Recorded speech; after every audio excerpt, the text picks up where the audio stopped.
Firstly, a very big welcome to our Premier, Adam Helenzilla. Thank you very much for being here this morning. I would now love to call on Mr. Clive Rice, who came up last night from Johannesburg, especially to be here.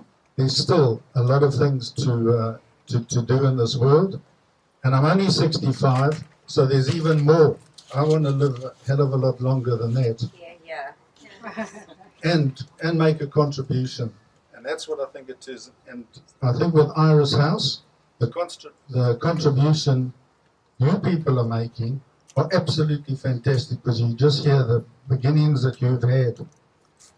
It's tough beginnings, but your contribution is fantastic. Thank you very much. I'd like to introduce someone who really doesn't need any introduction at all, and that is our Premier of the Western Cape, Helenzilla. We would like to present a little something to you. It's called a Guardian Angel, and we award it to people who have done outstanding things for Iris House.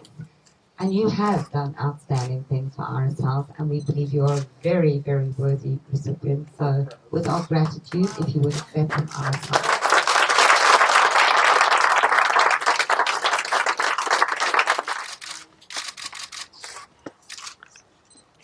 It's very hard for me to speak with a strong voice after this,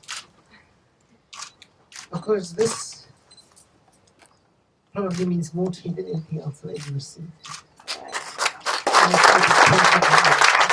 Extraordinary Iris House volunteers and helpers in a moment, because they are truly the guardian angels, actually, if truth be told.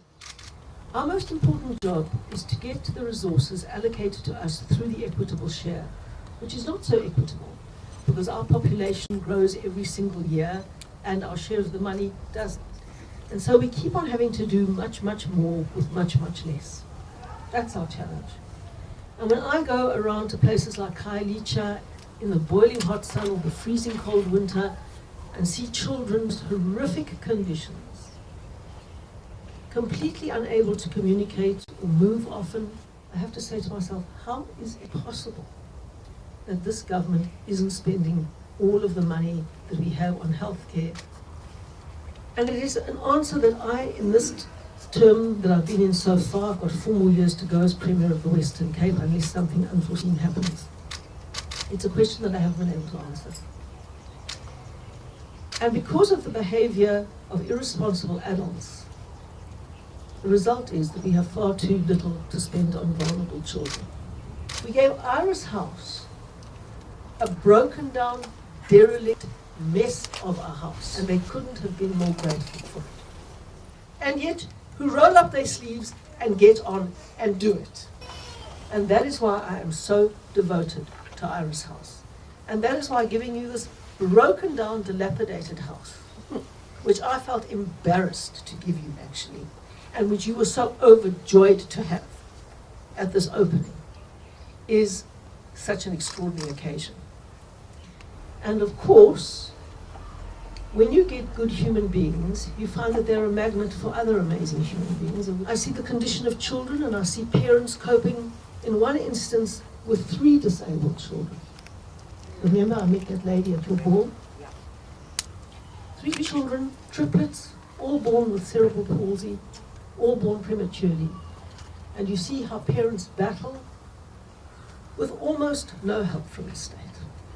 Now, I remember having 2 perfectly normal, wonderful children, and sometimes being so exhausted, I would fly my mother down from Johannesburg so I could get a night's sleep. And to envisage what it must be like with 3 seriously disabled triplets and 2 working parents in a context where you have no support must be just incomprehensible. And who is stepping into the breach? It is not the government.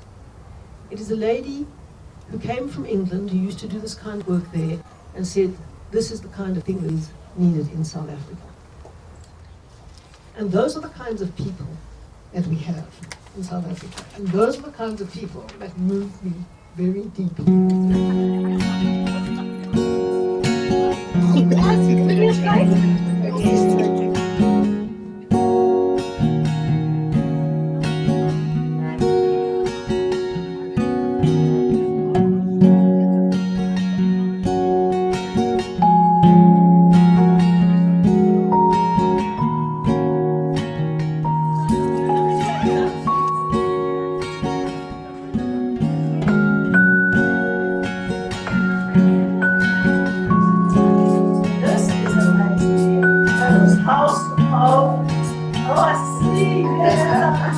It changes every day.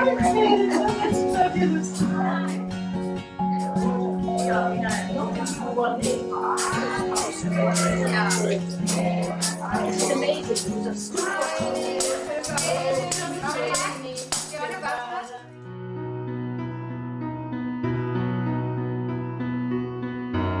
The beginnings of our remembrance bond.